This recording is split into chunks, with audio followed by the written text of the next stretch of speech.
Ato araday naglambigit kaning gwapo. Oo pastilan Dolores. Matik na nga tuwa na pagkarong ibagdok, hawan na ilain pa. Akong di kaning Adobong manok ni Tio Idok. aw taguktok nga may pagkasimipaka na po ni dihatong plastada unya. Agisabayan pag sa gwapo kay nga bulan diha. Gwapo kayong bulan. Ay siyan pastilan na basta kay maghiskot kita kadubong manok. Kagwapo jud kini isaw-saw sa suka. Suka. Away ganas jupit. So atlas goy, nakabalik na gid taon tag food trip ang dinatan ni Dogayon. Sugda na nato ni ato ang trip. Lovely kayo. Okay, let's go.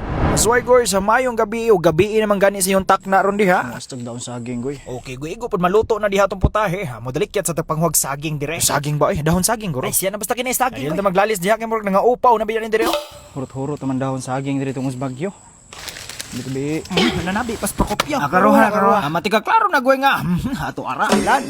Kaning adobong manok. Mamod sa kay plastada Mao na itong kubkubon karong gabi una. Oo, mong transmatic na tadihang kapita. Adi ara. Adi ana gyud, halain pa yato kinsa kinang putahe wi.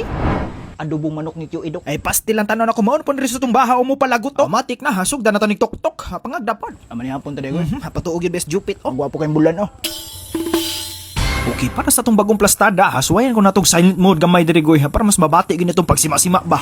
Kub-kub po do. Piti-piti lang agi ay kumot-kumot na. Asaba sa bumudi hapon, habi ko mamaghilom sa ata para mas mabati na to pagsima-sima dihang napita. Bitaw. Okay, mati quiet na, habi ko no be.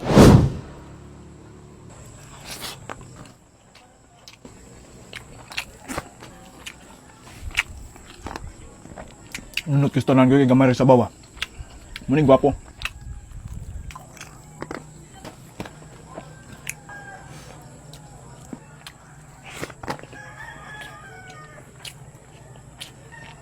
Suka.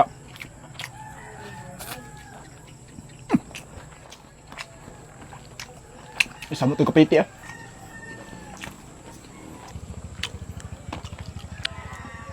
Mati kong bati na. Alain po di ato goy. Natay gamay pahalipay. Basahan lang yun diha sa ubos goy. Awan tol ed na. Lovely kayo.